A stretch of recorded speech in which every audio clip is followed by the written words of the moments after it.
NASA भी कांप गया जब अंतरिक्ष में साक्षात दिखे श्री विष्णु। दोस्तों, लगभग 1 साल पहले नासा ने ब्रह्मांड की एक ऐसी तस्वीर निकाली थी जिसे देखकर नासा के साथ साथ इस दुनिया का हर मनुष्य चौंक गया। आखिर उस तस्वीर की सच्चाई क्या थी और किस तरह से वो वेद पुराणों से जुड़ी है। लेकिन उसके लिए सबसे पहले आपको भगवान श्री कृष्ण और भगवान विष्णु के बारे में वो बातें जान लेनी चाहिए जो कि आपको जानना बहुत जरूरी है, क्योंकि इन बातों का जुड़ाव नासा को मिली उस चौंकाने वाली तस्वीर से भी है। भगवान श्री कृष्ण ने गीता में एक वाक्य कहा है कि इस दुनिया के हर जीव में मैं हूँ, कण-कण में मेरा ही वास है, जीवों की आत्मा मैं हूँ। कल भी मैं था, आज भी मैं हूँ और कल भी मैं ही रहूंगा। इस दुनिया के आरंभ में मैं हूँ, इस दुनिया के मध्य में भी मैं हूँ और अंत में भी मैं ही रहूंगा। वहीं दूसरी तरफ अगर हम वेदों और ग्रंथों की तरफ नजर डालें तो पता चलता है कि भगवान विष्णु को 3 श्रेणियों में बांटा गया है। पहले है महाविष्णु। महाविष्णु मतलब वो परब्रह्म जिन्होंने इस संसार का बीज बोया और इस दुनिया में जो कुछ भी मौजूद है वो सब सिर्फ इन्हीं की वजह से है। आपकी आत्मा व यहाँ तक कि आपकी बुद्धि भी सब कुछ महाविष्णु की ही देन मानी जाती है। दूसरे है क्षीरोदक साई विष्णु। जब हम बात करते हैं कि हर जगह भगवान है, हवा में, मनुष्य में, धरती में, कण में, अर्थात छोटी से छोटी चीज में भी भगवान है, तो वहाँ बात की जाती है क्षीरोदक साई विष्णु की।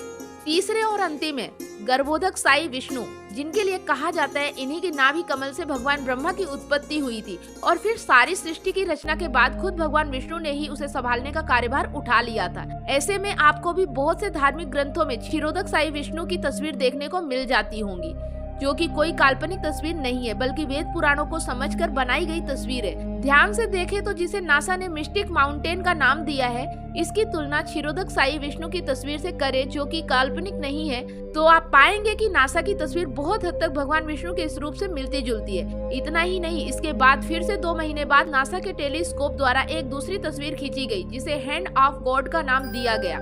इसे भी ध्यान से देखने पर आपको लगेगा कि किसी भगवान का हाथ आपके सामने है। जब ये वाली तस्वीर नासा द्वारा लोगों के बीच आई तो लोग चौंकने लगे और दोनों ही फोटो को भगवान से जोड़ते हुए बड़ी तेजी से सोशल मीडिया पर वायरल करने लगे। धीरे धीरे इन दोनों तस्वीरों ने पूरी दुनिया में तहलका मचा दिया। कुछ लोगों ने हाथ वाली तस्वीर के लिए यह भी कहा है कि तस्वीर ब्रह्मांड के अंतिम चोटी से निकलती हुई दिखाई दे रही है और उंगलियों के ऊपर सुदर्शन चक्र है। इसका मतलब यह हुआ कि आप माने या ना माने, इस दुनिया में हर चीज, यहाँ तक कि पूरी की पूरी दुनिया भगवान विष्णु के अंदर ही विद्यमान है। इसलिए समय समय पर प्रकृति ऐसे ऐसे चमत्कार दिखाती है जिसे देखकर विज्ञान के भी होश उड़ जाते हैं। लेकिन अफसोस की बात यह है कि विज्ञान इन सभी बातों पर बहुत कम विश्वास करता है या करता ही नहीं है। जब यह तस्वीर ट्विटर और इंस्टाग्राम पर फैली तो लाखों करोड़ों लोगों ने इसे भगवान क्षीरोदक साई विष्णु की ही तस्वीर मानी और यह भी बताया कि क्षीरोदक साई विष्णु अपनी योग निद्रा में विश्राम कर रहे हैं। अब यहाँ बहुत सारे लोग यह भी कह सकते हैं कि यह गलत है और विज्ञान की वजह से ही सब कुछ इस दुनिया में संभव हो पाया है। विज्ञान ने ही इस दुनिया को उत्पन्न किया है। दोस्तों, आपके आसपास भी ऐसे विचारों वाले व्यक्ति अवश्य होंगे और विज्ञान भी इसे ही सही साबित करने के लिए बिग बैंग की थ्योरी सामने रख देता है, जिसके मुताबिक कहा गया है इस ब्रह्मांड की उत्पत्ति एक बड़े से गोले के विस्फोट से हुई है। तो अब यहाँ यह सवाल उठता है कि वो बहुत बड़ा गोला आया तो आया कहाँ से? साथ ही हर जीव की मृत्यु क्यों होती है और क्यों नहीं विज्ञान मरे हुए लोगों को जिंदा कर पाया?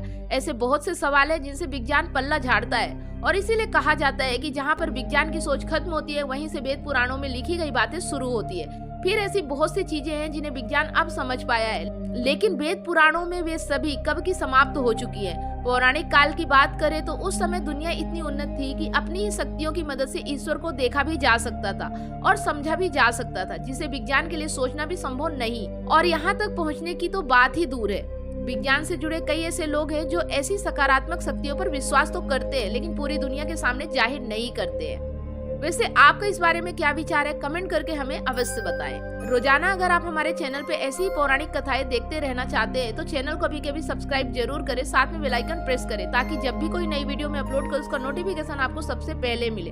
वीडियो अगर आप फेसबुक पेज पे देख रहे हो तो पेज को फॉलो करें, स्टार देके हमें सपोर्ट जरूर करें। फिर मिलते हैं एक नई जानकारी के साथ नेक्स्ट वीडियो में। तब तक आप सभी लोगों को वीडियो अंत तक देखने के लिए बहुत बहुत धन्यवाद।